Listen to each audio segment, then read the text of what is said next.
আকাশ ভরা সূর্য তারা, বিশ্ব ভরা প্রাণ, তাহারই মাঝখানেতে আমি পেয়েছি মোর স্থান। সত্যিই তাই, এই বিশাল বিশ্বব্রহ্মাণ্ডে আমাদের মতো ক্ষুদ্র ক্ষুদ্র প্রাণীর অবস্থান এ যেন সৃষ্টিকর্তার এক অদ্ভুত আবিষ্কার। নমস্কার সুপ্রিয় দর্শক, কেমন আছেন সবাই? আশা করি সবাই ভালো আছেন। আপনাদের আশীর্বাদে আমিও বেশ ভালো আছি। কাব্যকে আর ডেলি ব্লগের নতুন আরেকটি ভিডিওতে আজ আমি আপনাদের আবারও স্বাগত জানাই বীরভূম জেলার একচিলতে শহর থেকে। আমার সাদামাটা জীবনে আজ আমি আলু সেদ্ধ দিয়ে ভাত বসিয়ে দিয়েছি ইলেকট্রিক কুকারে। তরকারি রান্নার জন্য সয়াবিনটা আগে থেকে ভিজিয়ে জল ছেঁকে নিয়েছি। কেটে নিয়েছি আলু, টমেটো, পেঁয়াজ এবং কাঁচা লঙ্কা। ভাতটা ওদিকে হতে থাক, এদিকে ওভেন জ্বালিয়ে কড়াই বসিয়ে তেল দিয়ে দিলাম পরিমাণ মতো।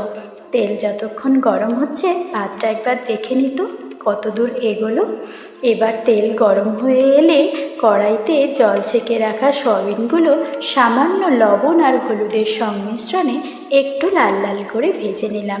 আপনারা চাইলে অল্প নাও ভাজতে পারেন, আবার হলুদ নাও দিতে পারেন, যে যেমন খুশি ভেজে নেবেন।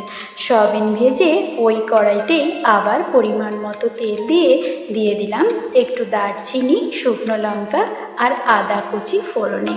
ফোড়নটা একটু যেই ভাজাভাজি হলো দিলাম পেঁয়াজ কুচি। পেঁয়াজ কুচির সাথে ফোড়নের এক অদ্ভুতপূর্ব সুগন্ধ চারিদিকটা যেন একদম ভরিয়ে দিচ্ছে।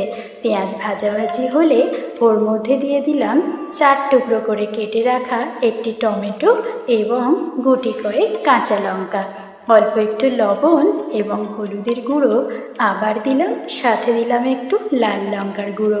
মশলাটা বেশ ভালো করে কষিয়ে নিতে হবে, কিন্তু অল্প একটু জল দিয়ে ভালো করে মশলা কষাতে হবে। মশলা থেকে যখন তেল ছেড়ে আসবে বুঝবেন মশলা একদম প্রস্তুত হয়ে গেছে। এবার ওর মধ্যে আমি দিয়ে দেব কেটে রাখা আলু। আপনারা কিন্তু আলুটা আগে থেকে ভেজেও নিতে পারেন, কিন্তু সারাদিন পরে তেল কম খাওয়ার কারণে আলু আমি ভাজিনি। দেখুন ভাত কিন্তু ততক্ষণে ফুটতে শুরু করেছে। এবার আমি একটু সময় রেস্টে রাখবো, যেহেতু চালটা বেশ ফোটে।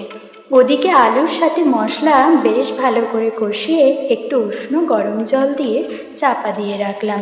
জলটা শুকিয়ে গেছে, আলুও কিন্তু বেশ সেদ্ধ হয়ে গেছে। এবার ভালো করে কষানোর পালা।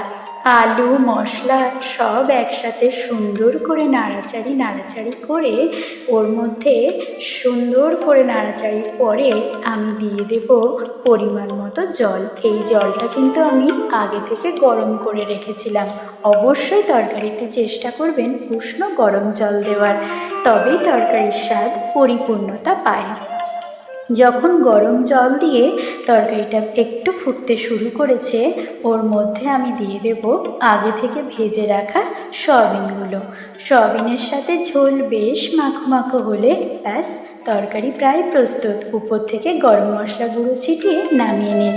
আজ রাতের ডিনারে একটু পকোড়া, ডাল, সয়াবিন আলুর তরকারি আর ছিল ঘি দিয়ে আলু মাখা। কেমন হলো রাতের খাবার জানাবেন কিন্তু। সবাই ভালো থাকবেন। নমস্কার।